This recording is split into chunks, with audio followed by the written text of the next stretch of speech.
মনোহরদীতে ইফতার ও দোয়া মাহফিল অনুষ্ঠিত। মোহাম্মদ এমরুল ইসলাম, মনোহরদী নরসিংদী থেকে পাঠানো তথ্য ও ভিডিও চিত্রে দেখুন বিস্তারিত। বিএনপির কেন্দ্রীয় কর্মসূচির অংশ হিসেবে মনোহরদীতে দোয়া ও ইফতার মাহফিল অনুষ্ঠিত। মোহাম্মদ এমরুল ইসলাম, মনোহরদী প্রতিনিধি, নরসিংদী। মাহে রমজান উপলক্ষে বিএনপির কেন্দ্রীয় কর্মসূচির অংশ হিসেবে মনোহরদীতে দোয়া ও ইফতার মাহফিল অনুষ্ঠিত হয়েছে। রবিবার উপজেলার চর মান্দালিয়া উচ্চ বিদ্যালয় মাঠে চর মান্দালিয়া ইউনিয়ন বিএনপি এবং সহযোগী সংগঠনের আয়োজনে এক দোয়া ও ইফতার মাহফিল অনুষ্ঠিত হয়।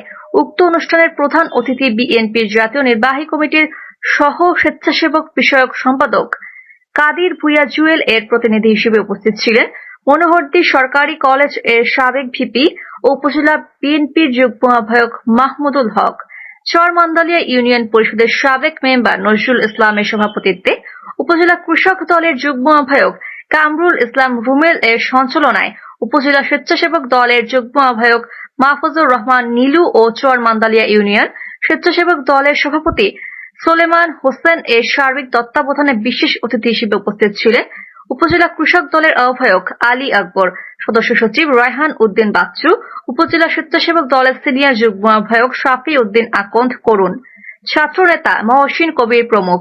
এ সময় চর মান্দালিয়া ইউনিয়ন কৃষক দলের সভাপতি শহীদুল ইসলাম, সাধারণ সম্পাদক পঞ্জিল মিয়া, সাংগঠনিক সম্পাদক জুয়েল মিয়া, চালাকচর ইউনিয়ন কৃষক দলের সাধারণ সম্পাদক আমির ফরাজি সহ অন্যান্য নেতৃবৃন্দ উপস্থিত ছিলেন।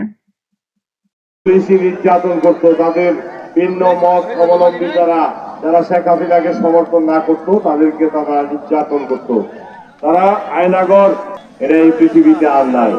ব্রিগেডিয়ার আজমিকে গুম করে আয়নাগরে রাখা হয়েছিল, এগুলি শেখ হাসিনার সৃষ্টি। আরো এই দেশে টাকা পাচার করে আপনার এই দেশের অর্থনীতি ভঙ্গ করে দিয়েছে শেখ হাসিনা। আজকে আমরা দেখছি এই চরমান্দালিয়ার লোকাল রাজনীতিটা আমার ভালোই জানা। এখানে যারা বিগত সময়ে 17 বছরে বিএনপির উপর নির্যাতন করেছেন তারা আরেকটা বিএনপির কাঁধে ধরে আবারও চোখ রাঙাচ্ছেন। আমরা তাদেরকে চিনি, আমরা জানি। আমার প্রশ্ন, প্রশাসনের কাছে প্রশ্ন এবং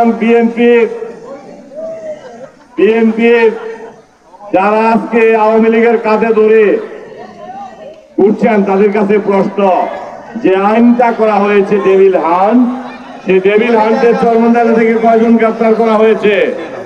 একজনও নয়। কি কারণে? তাদেরকে আপনারা পুনর্বাসন করছেন, তাদেরকে আপনারা সহযোগিতা করছেন। আমরা সব জানি। 7 জানুয়ারি নির্বাচন থেকে শুরু করে আপনারা সব করছেন। আজকে